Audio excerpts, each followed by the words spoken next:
Welcome into the roundtable. I'm Brad Wakai. That is my co-host Tyson Gentry. We're back with our last edition of the NFL Draft Dive today. Teams 29 through 31. And you may be like, what? There's 32 teams in the NFL. What's going on? The Miami Dolphins got their first round draft picks stripped away. And so we are going to be ending it with the Super Bowl champions, Kansas City Chiefs, who have the last pick of the first round in this year's draft. Tyson, we have covered a ton of stuff leading up to the draft. It's interesting type of like when we started and kind of like the things that have changed. That's why next week we're gonna really kind of put a bow on everything, kind of update everybody where things are at, and then we'll give out so many picks as we get closer and closer. But man, it's been quite a journey for us. Yeah, it feels like we've been talking about this for a long time. It's only in reality, Brad, been like 4 or 5 weeks that we've been doing this. It feels like ever since, as soon as February ended, right? We were just like right into draft season, but now we're 10 days away, something like that, from the first round of the NFL draft, which like I love. How do you handle watching the draft? Because I'm kind of a sicko. Like I sit there for 5 hours. Like it's ridiculous. That's what I do. It's so dumb of me. No, I love it. I love doing that. And I'll have the double screens up too. Like I'll have the actual draft stuff and then I'll have like instant analysis on the other smaller laptop. Dude, we're sickos. That's disgusting. They're in like they go directly to my phone, right? That's the thing. So I'm watching and then like I see the pick and then my phone buzzes. So I could be doing anything productive and get the information the exact same amount of time, but it's like a tradition. You want to, I don't know, we sit there and then we overanalyze and then like it doesn't really matter. And I love writing down like my instant thoughts too. Like that's what I'll do. Like I'll like scratch something down. Like, ooh, interesting. Because obviously we got to put out a podcast, giving our take, giving our opinions and things like that. So I'll have like instant like little scratch, like, I like it, or I'm curious. I didn't see him going this route or whatever the case may be. But we got some interesting teams to cover in this one here, Tyson. In our last episode, the New Orleans Saints. Let's jump into them picking here at 29. Now, this is from the Denver Broncos. They traded their own first-round pick to the Philadelphia Eagles that the Eagles are now picking at 10. So the Saints wanted to get back into the first round, get some draft capital here, and they were able to move back in. And I think the Saints are in an interesting spot. So they obviously go out and get Derek Carr to be their quarterback. They think that they can win this division, obviously, with Brady retiring, the Panthers going through a rebuild, and we're not quite sure how the Falcons are really – going to perform. Like they have some pieces, they have some guys, but it feels like they're missing a ton. So it looks like the Saints are like, screw it, let's get back into the playoffs. I think they do have a lot of holes on this team. It's an aging defense. I think they need to target defensive backs as a need. I think their defensive line is something that needs to be looked into. I originally had running back, but they go out and get Jamal Williams. Oh, geez. Yeah, Jamal Williams. Jamal Murray. I was going to say NBA's on my brain. Yeah, Jamal Williams. So it's like a nice little stopgap there, and obviously there's questions about Alvin Kamara. But I really think defensive back and defensive line is something that they should be targeting in this draft. Yeah, absolutely, especially after losing Marcus Davenport, right? Like, now you're kind of relying on Cam Jordan. We don't know like how close the cliff is. It feels every year like we get closer and closer, but then he comes out and performs. So it's kind of a tough deal with that guy. But luckily for them, this is a draft that I think there's going to be some corners and edge rushers probably available at the end of the first round that you can talk yourself into, whether that's Keon White or like take your pick, Miles Murphy, whoever else on the edge. And then like for corners, again, there'll be a handful of guys, but like Emmanuel Forbes, everyone thinks is probably going to be here around this range. So they have guys, Brad. It's just, what impact are you getting in this class from the back end of the first round? Because this has been the most heralded draft class, right? I mean, this is the golden goose for everybody that's out there doing this scouting from the time these kids are in high school. And the back half feels kind of weak. Like it feels like a lot of the guys at the beginning, middle of the second, from 25 or so onward to 50, it feels like we have a lot of the same style prospects. Yeah, and I think when you're looking for a first round draft pick, you're looking for an impact player immediately, like somebody who's going to come in and be able to impact your team right away. Like that's why you're giving up that draft, or that's why you have that draft capital. That's why these players get those 5th-year options. That's honestly why a lot of these smart general managers, in the back end of the first round, trade that pick out, and they just go and get it. Player in the second or third round because you don't have to pay him as much money. And they say the value really is in the second round. I don't know if the Saints are going to do that, to be completely honest. It feels like they wanted to have a player selected in the first round here. Felt like they could get somebody on the back end that's going to come in and do that for them. I mean, I'm looking at a Will McDonald if I'm the Saints, like somebody on that back end that you can kind of build into rushing the passer. Maybe he doesn't impact immediately, but I think down the road in 1 or 2 years, he's going to be somebody who's ready to impact this game immediately. I saw Daniel Jeremiah had Michael Mayer going here. I don't think he falls this far. But if I'm the Saints, I'm not looking at a tight end, man. I'm looking at defensive backs, defensive linemen, whoever is on the top of my board that's still sitting at 29 from that position itself, I'm taking. Well, the reality is like they have 3 or 4 positions on this entire roster are like solidified for sure going into next year. Like that's the guy. And then I think they have a lot of they could use an infusion of talent pretty much everywhere. So they just kind of were like, dude, we have to be in the first round. We got to get something. Like we screwed up. Like Olave is good, but we screwed up. So 29 is fine, but ideally they'd like to have stayed at 10. That was a bit of a fumble. 100%. And so let's move into our team, the Philadelphia Eagles. Now this is their own pick, obviously appearing in the Super Bowl. They had the 10th pick from the New Orleans Saints, so they get a double up here. Now I'm going to start by saying this: I fully expect the Eagles to trade out of this and Howie Roseman to trade out of this pick. And we said it at 10. It's just what he does. So if he gets the guy that he really wants at 10, I think that he's looking to recoup a lot of different assets here, Tyson, because besides this is what they're sitting at: 10, 30, 62, 94 in the first 3 rounds. They don't have another pick until the 7th round in this year's draft. So it would be classic Howie Roseman try to accumulate some picks and some draft capital in the middle of this year's draft. I actually do think this is a pretty deep draft overall where you can find good players that are in those day 2, day 3 ranges. And so that could be something here. But if I'm drafting here, if I'm the Eagles, I'm drafting an offensive lineman at 30. We know Lane Johnson's on the back 9. We definitely know Kelsey's rounding the corner and getting ready to the clubhouse at some point here.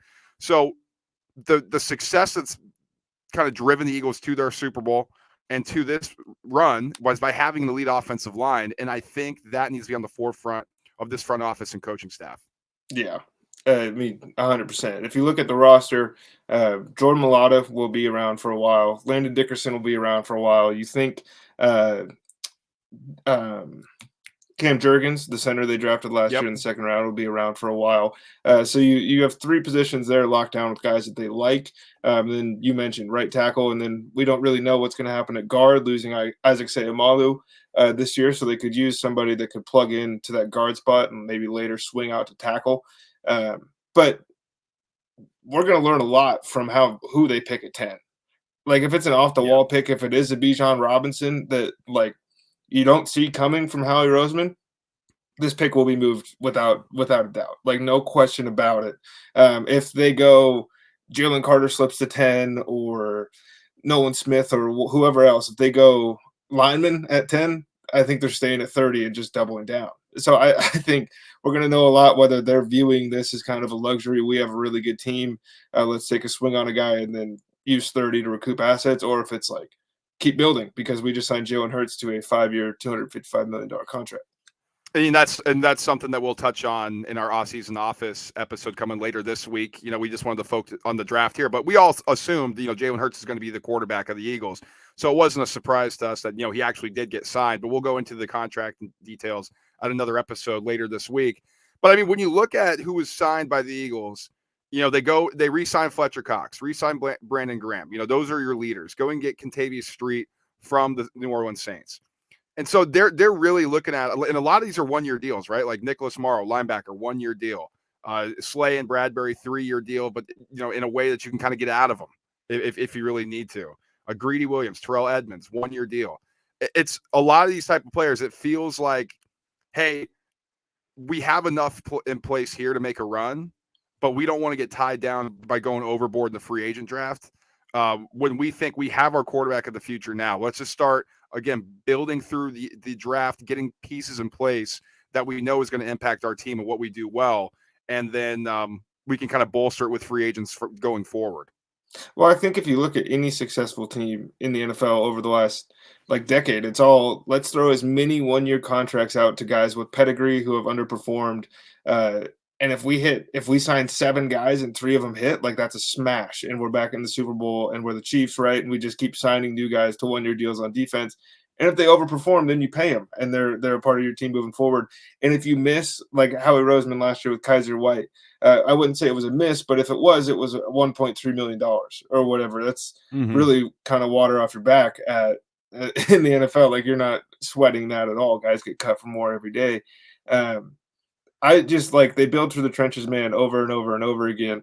So it just feels easy that that's kind of what they're doing, whether it's offense or defense. But selfishly, I think I want them to get exciting. I want to splash. Last year we got AJ Brown and Jordan Davis, and I was on the moon. I want that again.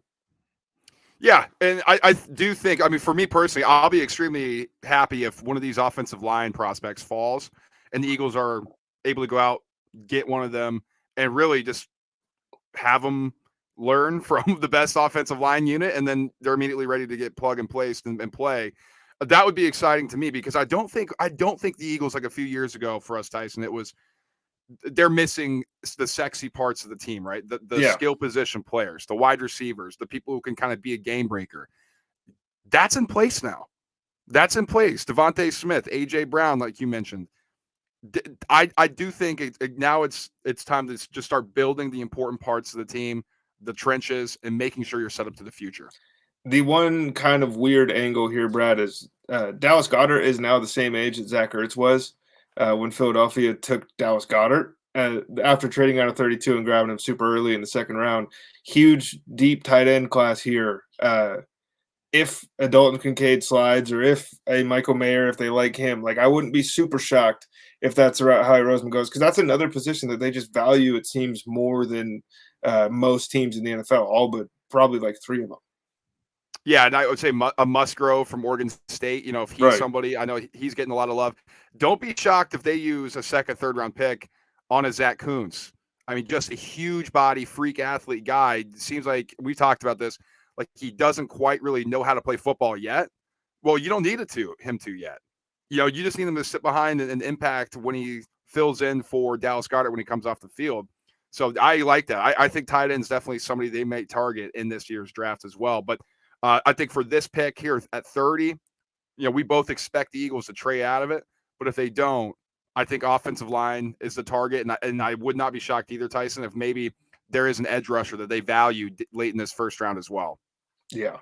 And I will say for all the teams like 26, 27, 28, 29, 30, 31, those are all teams that you could see wanting to take a running back. It's just kind of the way the class fell is that you don't really expect Bijan Robinson to be available at those picks. And it seems really early for Jahmyr Gibbs, who probably can't carry a backfield himself. So that was like a pipe dream at the beginning of the draft season for people like, oh, Gibbs to the Cowboys at 26. And now like he's probably 50s, maybe mid 30s at best, probably. Yeah, I mean, if we're like, oh man, I don't know if Bijan Robinson should go in the first round, like there's no way in hell Jahmyr Gibbs should go in the No, first round, right? That's no. just like the way the world works with the running backs nowadays.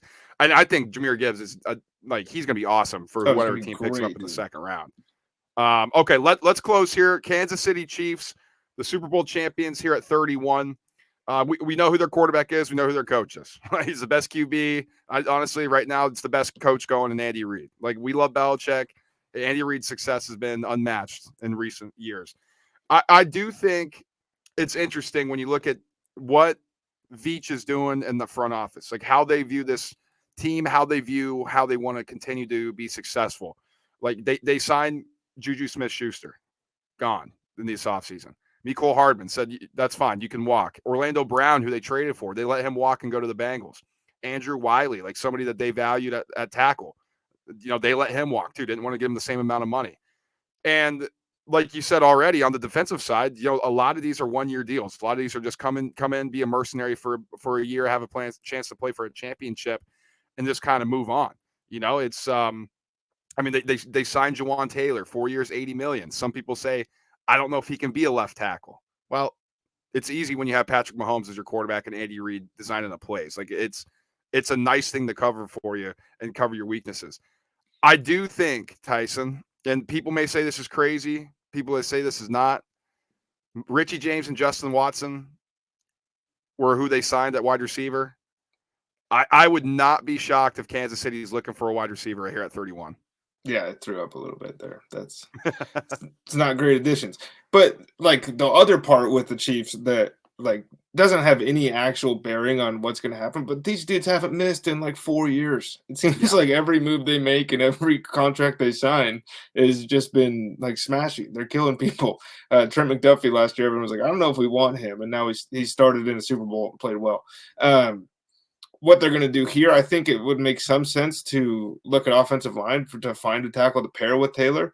If he can't play left tackle, well, it turns out you need a right one too. So that's not exactly the worst news in the world. So maybe that's an Anton Harrison spot or somebody like that. But I just, I think they figured out it's not always best to go sexy, right? When they took Clyde Yeah. Edwards-Helaire at 32 at the behest of Patrick Mahomes, apparently calling and making the decision, which is just that's bullshit. There's no way. Like he might have said it, but if they didn't like him, they wouldn't have taken him. Again, like wide receiver would be great, but does like Jordan Addison, a lot of smoke that Quentin Johnson is not like a first round receiver right now on people's boards. All it takes is one. That's the thing, right? He could be off the board on 30 teams, but if the Chiefs like him, that's a guy to look at. Just like, do they take him a Kelsey replacement? I doubt it. So I'm kind of looking at offensive line here for me for what they need because they've shown quite the commitment in the past couple of years to just retooling that thing every time something doesn't work. So Jawan Taylor's the big signing at left tackle. Joe Thuney, the left guard. Creed Humphrey, your centers. Good Good. players. They were good last year. Really good players. Here's on the right side, Trey Smith and Lucas Niang, your right guard and right tackle. I kind of looking at that doesn't really scare you a bit. I mean, it was a good unit last year, like a really good unit. They were able to protect Patrick Mahomes. They were able to do whatever they needed to do, kind of setting that moving pocket that Andy Reid has kind of made it famous. But I mean, I'm looking at the skill position players too, Tyson. MVS, Valdez Scantling, that's your starting receiver. Kadarius Toney, I mean, he's just Mr. Glass. I mean, you never know when he's going to get hurt. Like when he plays, he's like the new age Percy Harvin. Like he has impact, but you just never know if he's going to be on the field. And then Sky Moore, I really liked him coming out of college, but it was an up and down rookie year for him. And he played his best football at the right time in the playoffs in the Super Bowl. But those are your three guys. And then you have an aging Travis Kelce, which, I say that I'm not even sure if that's even fair to him because the dude just doesn't seem like he's slowing down. But again, this is just one of those things where, like, do we just expect Patrick Mahomes to be Superman, lift up this kind of below average skill position core because that's what it does. That's what he can do. Or do they want to go out and be like, oh, let's just get him some guys in this draft? I know we don't have a first round grade on many of these wide receivers, but we think that would impact our football team. Well, one name, Brad, and it's too early for him, but just a guy that I've been kind of watching more and more that I'm starting to really like. Jonathan Mingo, the wide receiver from Ole Miss, like 6'2", 220, big body guy. He's going to probably go second round if I kind of had to put my chips on it, but I think he could be a really, really good player in that system. That's who I selfishly would like to see the Chiefs end up with on their roster because I think he could be electric. I mean, that dude was housing things in the SEC that, you look at him and you think he has no business doing. No other good big receivers outside of Quentin Johnson. And I'm using the term good loosely, right? It's relative to the class. You're not drafting Megatron here, but Right. It's a group full of small guys. And so you're going to get a small guy to pair with your two small guys. If you're the Chiefs, like that doesn't make a ton of sense. Yeah, Jalen Hyatt, somebody that I've seen rumored to potentially go here. I think that would be an overdraft. But again, it's all relative to what your team It'd be needs. sick, though. It would be sick, super fast. And Veach has a track record, man. If there's somebody maybe Clyde Edwards-Helaire is like the only one that we're like, wow, they missed on that. And it's like, okay, 1 out of 10. Yeah, everything else has been a home run. He's got a ring. Like Clyde, they missed on Clyde and still got the boys some hardware. Yeah, so it's been impressive what the Kansas City Chiefs have been able to do recently. Well, Tyson, that's the NFL draft dive that we've been doing, man. I'm excited for next week. We're gonna have a ton of different angles to attack. A lot of news that I'm sure We're recording earlier in the week on this. That's going to be coming out later this week. We'll compile that and bring it all to the front next week. We're going to have a ton of like kind of angles if we want to attack any gambling specific stuff. I think trying to produce like what players going what at this point in time is going to be difficult. We'll see if we can kind of find any rumors, find any information out there online, and then we'll do our best to kind of give out some valuable picks. But I'm excited for next week, man. It's just going to lead us right into the draft. I'm ready to go for it. Yeah, I'm pumped, man. Smoke screen season is now officially in full effect, and that's my favorite part of the draft is kind of reading the tea leaves and figuring out like who's when people fall for stuff. It's hilarious to me. I love nothing more than being on the internet, right? When like Condoleezza Rice is going to be the coach of the Browns, and people are like, "Oh my god!" Like stuff like that is my favorite because it really reveals how dumb like all of us are. Because there's blue check marks, right? That are just like hearing rumors now that Aaron Rodgers is going to retire to become a shaman, and it's like, shut up. There's no way. Yeah, it's definitely silly season. That's for sure. It's going to be awesome. In the meantime, we have a ton more content coming out this week. NBA playoffs in full effect. Like we're going to have a ton of stuff as we're flipping the page to the NBA playoffs.